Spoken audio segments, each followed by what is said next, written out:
Here's how I pot up my corms after they're growing out in stratum. This works for cuttings and rehabs as well. So the key, I think, is to let your stratum go fully dry before you put it into the substrate. That way there's no shock when it goes into a little bit of a drier situation.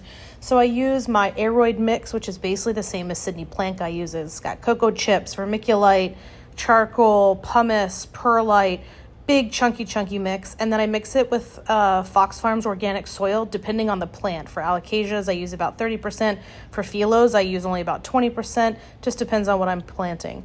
So I untangle all the roots that are in the stratum, I mix everything, you can see the soil there in a big bowl, and then I just top it off with a little bit of pH balanced water at the end, and then I put them back into my laundry room, which is where I grow all these out, and I just monitor them closely.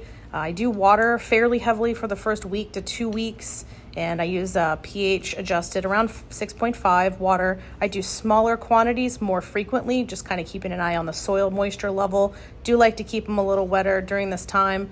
And then I have 2 big grow lights above. That is key, the 32 watt GE and a 36 watt Bright Night, sadly discontinued. Don't worry too much if you have one that gets a little mad after transplanting. That's fairly normal. I have never rotted any out this way, but just keep an eye on it and make sure that everybody's looking happy and healthy.